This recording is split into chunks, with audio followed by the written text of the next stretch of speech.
오늘은 강림절 두 번째 주일입니다.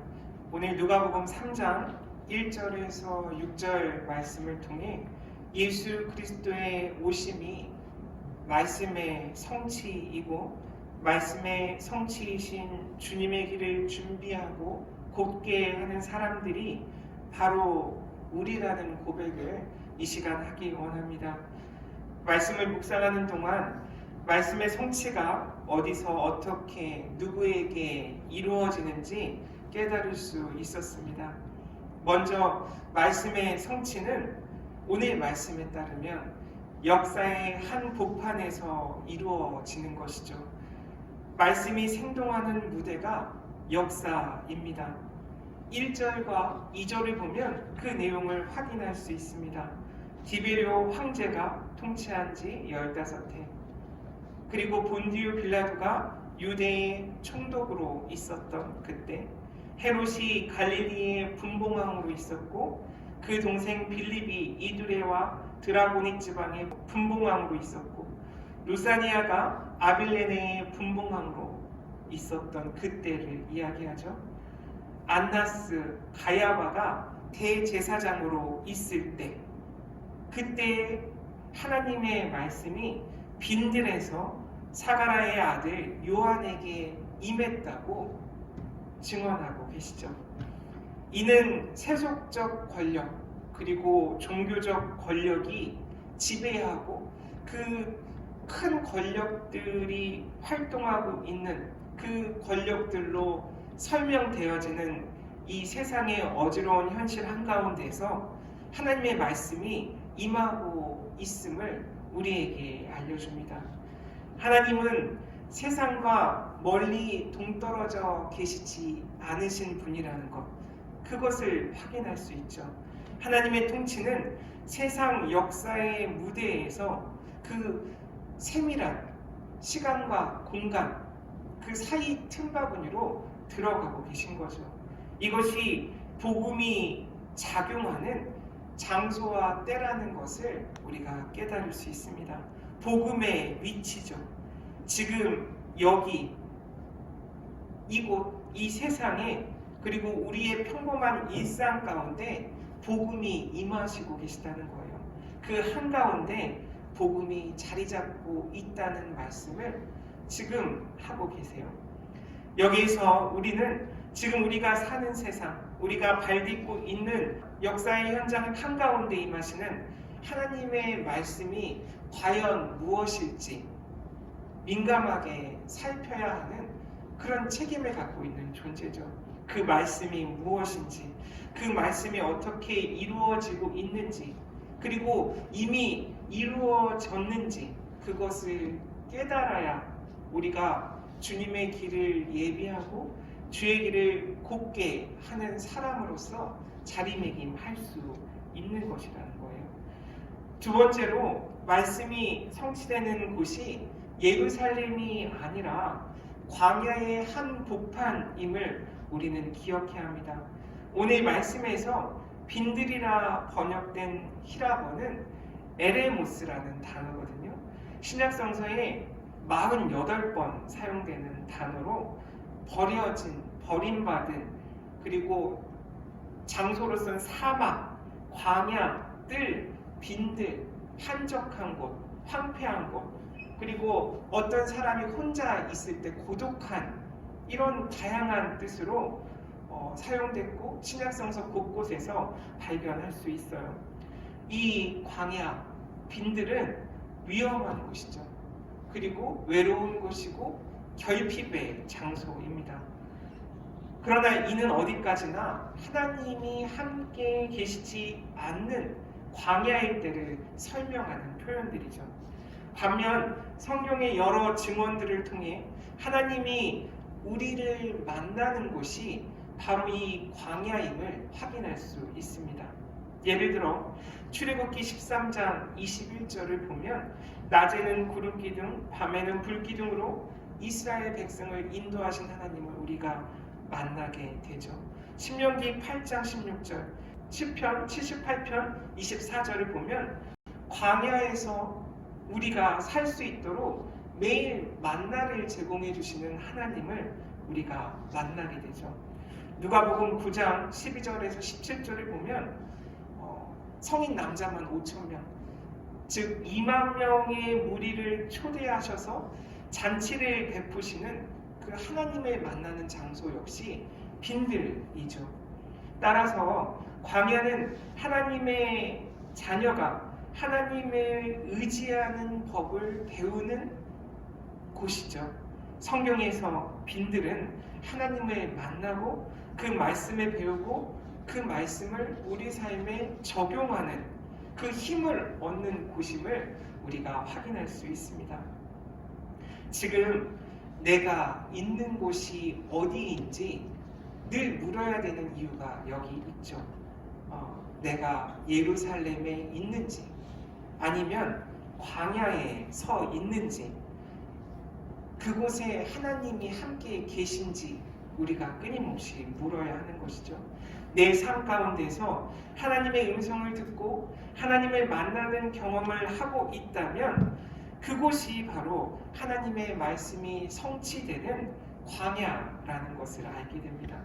우리에게 닥친 수많은 어려움들만 보게 되면 지금 우리의 삶이 이 에레모스 광야만으로만 보일 수 있는데 지금 우리의 삶이 빈들처럼 보일지라도 하나님이 함께 하시면 하나님의 말씀이 성취되는 곳이라면 그곳에서 우리가 그 고백을 하고 있다면 그 광야야말로 그 빈들이야말로 주님의 길을 예비하는 곳이고 주의 길을 곱게 하는 장소임을 우리가 알고 하나님과 함께하는 삶을 늘 구해야 되는 것이죠. 이것이 바로 신앙인의 삶의 태도일 것입니다.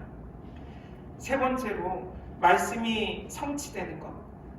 그 성취 자체가 황제나 총독이나 분봉왕이나 대제사장에 의해서 이루어지는 것이 아니라 사가랴의 아들 요한에게 임하고 있음을 우리가 또 기억해야 하죠. 말씀의 성취가 일어나는 현장으로서 어떤 장소의 개념이 아닌 이 요한이 우리에게 드러나고 있는 것이죠.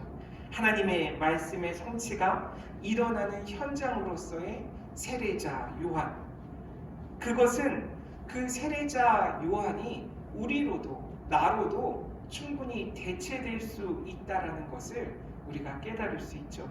말씀의 성취가 일어나는 현장은 역사와 광야를 살아감을 통해 자연스럽게 생성되는 나의 신앙 고백도 바로 이 말씀의 성취가 일어나는 현장이라는 것, 나의 신앙 고백 자체가 말씀의 성취가 일어나는 현장이라는 것을 오늘 말씀을 통해 깨닫게 됩니다. 하나님의 말씀이 빈들의 요한에게 임하셨듯이 여기에 있는 우리에게도 하나님의 말씀이 임하심을 우리가 믿고 경험하고 고백하는 일이 오늘 말씀의 주님의 길을 예비하고 그 길을 곱게 하는 것입니다. 네 번째로 말씀의 성취가 일어나는 방법이 오늘 말씀에 나와 있어요. 그것은 바로 회개입니다. 오늘 말씀 4절에서 6절을 보면 이 말씀은 이사야서 40장 3절에서 5절 말씀을 그대로 옮겨 놓았죠. 이사야서의 말씀은 바벨론 포로 상황에서 돌아오는 것에 대한 약속의 말씀이에요. 하나님의 희망의 말씀입니다. 이 약속으로 통하는 길, 희망으로 향하는 길이 고르지 못하고 때론 험할지라도 하나님께서 그 길을 평탄하게 하신다는 약속을 담고 있죠. 이는 하나님이 준비하시고 하나님이 함께 하셔서 광야를 통과하는 귀환의 길이죠. 그리고 이것을 좀 더 확장해서 생각하고 고백해 보면 새로운 출애굽을 의미하고 있다는 것을 우리가 알게 되죠. 우리가 당면한 여러 속박과 어려움에서 우리들을 이끌어 내셔서 하나님의 약속의 땅으로 데려오시는 그 사건이 그때도 일어났고 지금도 일어나고 있음을 우리가 믿고 고백해야 됩니다. 그 길은 다른 길이 아니라 변화의 길이라는 거예요. 그 변화는 다른 누구를 위함이 아니라 우리를 위한 것이라는 거예요. 그 길은 하나님이 만드시는 길이고 하나님이 이끄시는 길임을 이사야의 말씀에서도 오늘 말씀에서도 그리고 지금을 살아가는 우리 삶 속에서도 동일하게 증언하고 있고 증언되어야 한다는 그것을 말씀은 이야기합니다. 오늘 본문뿐만 아니라 마리아의 창가인 누가복음 1장 52절 권세 있는 자를 그 위에서 내리치셨으며 비천한 자를 높이셨고 이 말씀이나 누가복음 4장 18절 주의 성령이 내게 임하셨으니 이는 가난한 자에게 복음을 전하게 하시려고 내게 기름을 부으시고 나를 보내사 포로된 자에게 자유를 눈먼 자에게 다시 보게 함을 전파하며 눌린 자를 자유롭게 하고라고 나사렛 회당에서 선포하시는 예수님을 통해서 발견하게 되는 동일한 말씀이죠. 하나님이 만드시는 길이 어떤 길인지 그 길의 특성이 드러나는 그 말씀들이 이 누가복음 안에서도 여러 곳에 있어요. 특히 5절 모든 골짜기가 메어지고 모든 산과 작은 산이 낮아지고 굽은 것이 곧아지고 험한 길이 평탄하여질 것이요 라고 증언된 이 말씀은 변화를 이야기하고 있는 것이죠. 이것이 바로 요한이 세례를 통해서 사람들에게 깨닫게 하고자 했던 회개라는 거예요. 회개를 통해 주님의 길을 준비하는 그것은 변화라는 것이죠. 우리가 알고 있는 세상 그리고 그 안에 많은 것들이 변화되어야 된다는 거예요. 때로는 뒤집어져야 된다는 거예요. 메타노이아, 회개라는 단어죠. 이 메타노이아는 이 세상에도 내 안에서도 동일하게 일어나야 하는 거예요. 늘 말씀드리지만 이 회개는 우리 안에서 일어날 때 다른 것이 아니라 다시 생각하는 거예요. 다시 생각하는 것. 그 변화가 회개입니다. 이것이 오늘 말씀에 주께로 돌아오라는 그 요한의 부름이고 오늘 말씀이 성취되기 위해 우리에게 꼭 필요한 자세. 그것이 바로 회개, 다시 생각함이죠. 끝으로 말씀의 성취가 일어나는 시간인 이 하나님의 때, 그 하나님의 시간을 기억하는 인생이 신앙인의 삶임을 오늘 말씀을 통해 깨닫게 돼요. 예를 들면 누가복음 1장 그리고 2장 오늘 말씀 3장이 시작되는 그 부분들을 살펴볼 때 2장 끝에는 12살에 예루살렘에 가셨던 예수님의 어린 시절이 그려져 있죠. 그리고 3장 시작하면서 요한이 세례를 베푸는 그 장면이 드러나잖아요. 사실은 그 시간의 간극이 커요. 하나님의 때를 기다리는 시간이 단축되어 있어요. 누가복음 2장 끝에서 3장 처음까지 하나님의 말씀의 성취가 어떻게 우리 삶에 일어나고 적용되는지를 깨달을 수 있는 부분이죠. 어쩌면 우리에게는 너무 길고 지루하고 하나님의 말씀이 도대체 언제 내 삶에 우리에게 이루어질까 인내심이 필요한 시간이겠죠. 그러나 그 시간들이 하나님의 때와 하나님의 시간이 흐르고 있고 그 성취를 위해 준비되고 있고 결국 우리가 우리의 삶에서 기억하는 그 순간들은 다른 시간이 아니라 이 하나님의 때라는 것을 우리가 깨닫게 돼요. 우리 인생에 무엇이 기억나야 할까? 그것은 하나님이 우리와 함께 하셨던 순간 하나님의 말씀이 성취되었던 그때가 우리 삶에 있어서 가장 중요하고 삶의 인상적인 순간이라는 거죠. 그래서 제 삶을 되돌아봤을 때 모든 삶 전체가 기억나는 것이 아니라, 예를 들면 15살 때죠. 그리고 27살이죠. 35세죠. 45세죠. 이렇게 하나님의 때에 내가 반응하고 그 말씀의 성취를 위해서 하나님과 함께했던 그 일들이 내 삶에 기록되고 기억되고 있다는 것을 이 말씀을 통해 깨닫게 됐어요. 우리는 주의 길을 예비하는 자들이고, 이 하나님과 함께 했던 그 순간들의 연결이 나고 나의 삶이라는 것을 고백해야 되는 거죠. 말씀의 약속과 말씀의 성취 사이에 서 있는 사람이 바로 우리입니다.